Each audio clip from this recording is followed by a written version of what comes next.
네, 안녕하세요. 오늘은 주제가 어떤 거죠?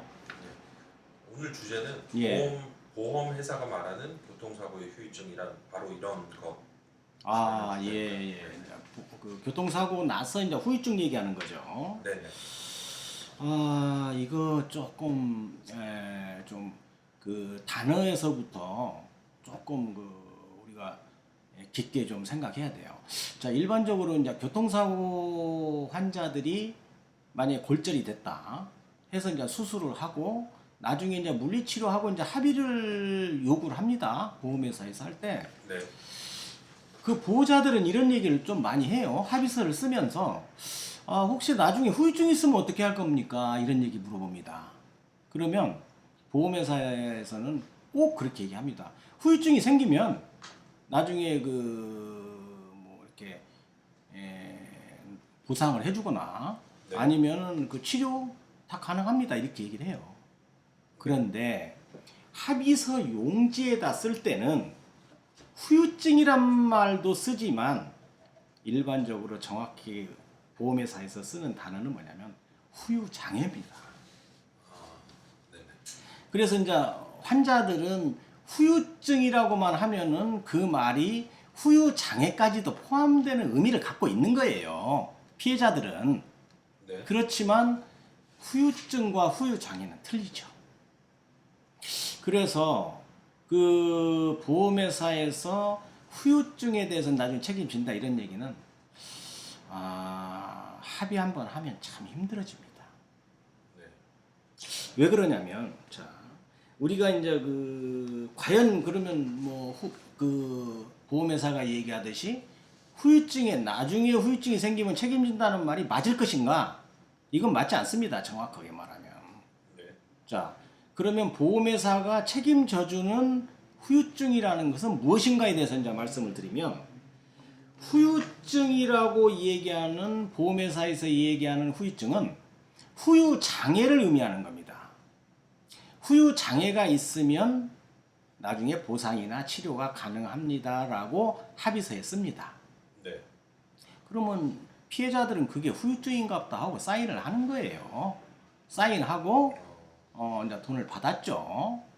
그런데 시간이 좀 들려서 흘려가지고 아이고 사고 나서 수술한 데가 굉장히 문제가 생겼어요. 자, 그럼 보험회사 전화합니다. 이만저만해서 저번에 합의할 때 나중에 후유증이 생기면 책임진다고 했지요. 자, 그런데 지금 현재 후유증이 생겼습니다. 라고 얘기하면 보험회사에서는 무조건 그거를 처리해 주는 것이 절대 아니거든요. 보험회사에서 뭐라고 그러냐면 그러면 대학병원에 가셔서 대학병원 교수한테 이 자체가 교통사고로 인한 후유장애가 있다는 것을 받아오세요. 이렇게 얘기를 해요. 자, 복잡해졌죠? 그전에는 후유증 있으면 해준다고 그랬는데 네네. 이 얘기가 틀려져 버린 거예요. 어달고 안 달아요. 자, 그러면 교통사고 후유장애가 남는다고 증명해주는 사람이 대학병원 교수입니다. 그런데 대학병원 교수가 자기가 아무 인과관계도 없는 사람이 교통사고 나중에 다쳐서 그걸로 인해 후유증이 발생해서 병원에 왔는데 그걸 후유장애라고 증명을 해 줄 수 있느냐? 이것도 좀 어렵고요. 또 네. 이 장애가 교통사고로 인한 장애라고 얘기해 주는 소견도 그렇게 쉽지가 않다는 거예요. 의사들은 그런 데 대해서 책임 잘 안 지려고 그래요. 그러면 이제 피해자는 굉장히 당황을 합니다. 이거 피해자 쪽에서 입증을 해야 되는 거예요. 네. 이게 교통사고의 후유장애라는 것을. 근데 열이면 열, 이걸 가지고 제대로 인정받는 걸 못 봤어요. 네. 예를 들어서 어떤 경우에는 인정받는 케이스가 있겠죠. 그런데 대다수는 이 입증을 하기가 쉽지 않아서 결국은 후퇴를 하고 말아버린다.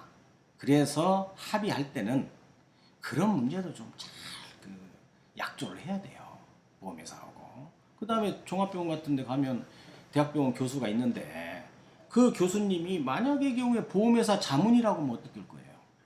보험회사 자문인은 자문이라는 것은 보험회사로부터 일정한 금액을 받고 의료 자문을 해주는 의사거든요.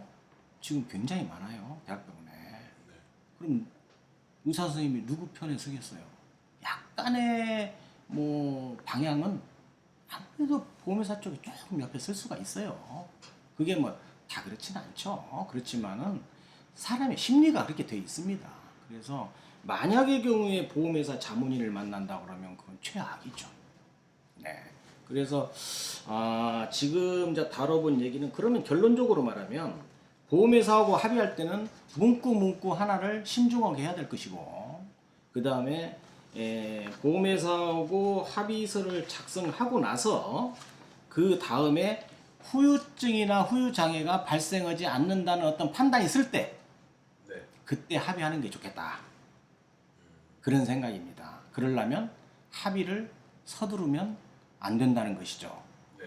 조금 시간을 갖고 골절된 환자들은 제가 봤을 때 최소한 한 6개월에서 1년은 좀 지나야 합의를 해야 돼요. 그런데 보험회사에서 요즘에 그 조기합의 열풍이 일어나 가지고 뭐 돈을 좀 더 얹혀준다 이렇게 해가지고 합의를 좀 요구하는 경우가 많거든요.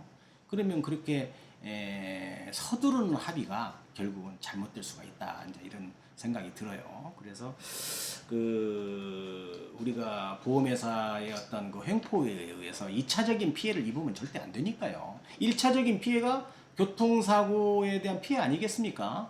네. 그런데 2차적인 피해라는 것은 그 피해자가 또 보험회사로부터 피해를 입으면 그건 2차적인 피해예요. 네. 자, 그런 데에 대해서 우리가 좀 지식을 갖고 대응을 해야겠다라는 차원에서 영상을 만들어 봤습니다. 좀 도움이 됐으면 좋겠습니다. 네. 예, 감사합니다.